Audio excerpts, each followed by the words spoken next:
Good morning बच्चों। Exercise 1.2 में question number 2 solve करने जा रहे हैं। पूर्णांकों के निम्नलिखित युग्मों के लिए एचसीएफ व एलसीएम ज्ञात कीजिए तथा इसकी जांच कीजिए कि दो संख्याओं का गुणनफल बराबर एचसीएफ गुणे एलसीएम है। तो आपने अभी तक अभाज्य गुणनखंड विधि से एचसीएफ और एलसीएम दोनों ही निकालने सीख लिया है। अब हम इस क्वेश्चन को सॉल्व करेंगे। तो 26 और 91 इनका हमको एचसीएफ निकालना है और एलसीएम निकालना है। तो चलिए 26 के गुणनखंड करते हैं।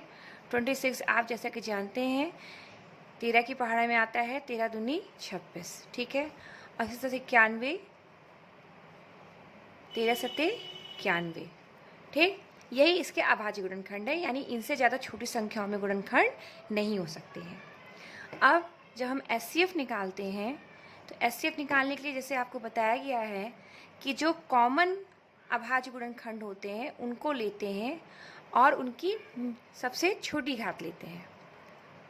तो यहाँ पर देखिए जो कॉमन अभाज्य गुणनखंड है, यहाँ पे कॉमन क्या है दोनों जगह पे 13 की मिनिमम घात सबसे छोटी घात क्या है 1 ही है। 13 एक ही बार आया है तो एचसीएफ कितना हो गया 13, ठीक। अब एलसीएम लेते हैं। तो एलसीएम लेने में आपको क्या बताया गया है, जितने भी अभाज्य गुणनखंड आ रहे हैं उनकी सबसे बड़ी घात को लेते हैं। तो यहाँ पे दो की सबसे बड़ी घात कितनी आई, एक ही है, यानी 2 ले लिया। इसी तरह से 7 आया है, 7 की सबसे बड़ी घात कितनी है, एक ही है, तो 7 ले लिया। और इसी तरह से 13 भी एक ही बार मैक्सिमम टाइम्स आया है तो हमने 13 को ले लिया। अब इसका गुणा कर लेते हैं। 7 दूनी 14 गुणे 13 यानी 18, 182। तो एलसीएम हो गया 26 और 91 का 182।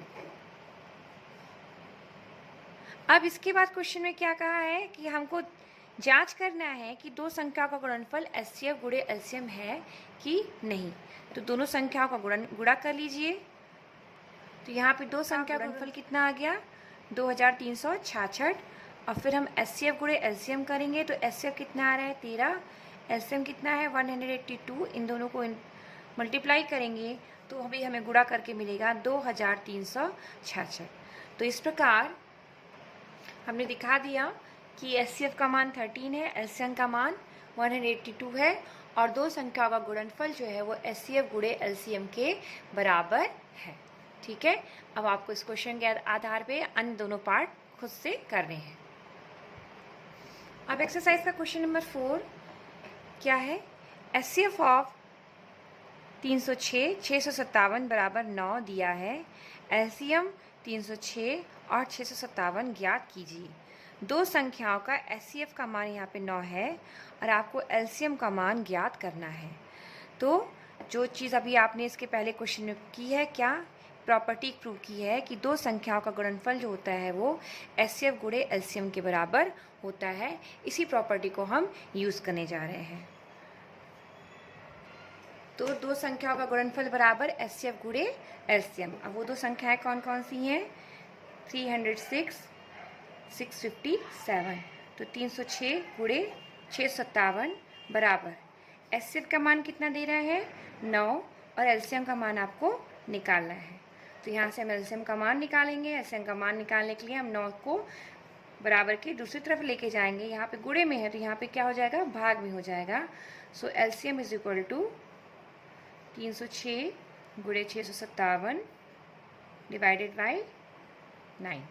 अब इसको डिवाइड करेंगे।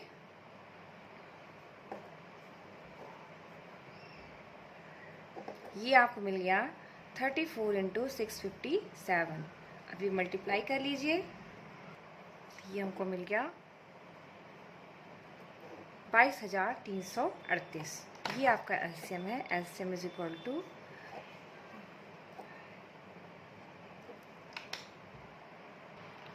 अब देखिए क्वेश्चन नंबर 7। किसी खेल के मैदान के चारों ओर एक वृत्ताकार पथ है। इस मैदान का एक चक्कर लगाने में सोनिया को 18 मिनट तथा रवि को 12 मिनट लगते हैं। मान लीजिए कि वे दोनों एक ही स्थान और एक ही समय पर एक ही दिशा में चलना आरंभ करते हैं तो कितने समय बाद वे पुनः प्रारंभिक स्थान पर मिलेंगे। देखिए मानी दोनों इस पॉइंट से स्टार्ट करते हैं और सोनिया जो है वो 18 मिनट में एक राउंड कर रही है और रवि 12 मिनट में एक राउंड कंप्लीट कर ले रहा है। तो यानी 12 मिनट बाद रवि नेक्स्ट चक्कर के लिए शुरू हो जाएगा और सोनिया 18 मिनट बाद दूसरे चक्कर के लिए शुरू होगी।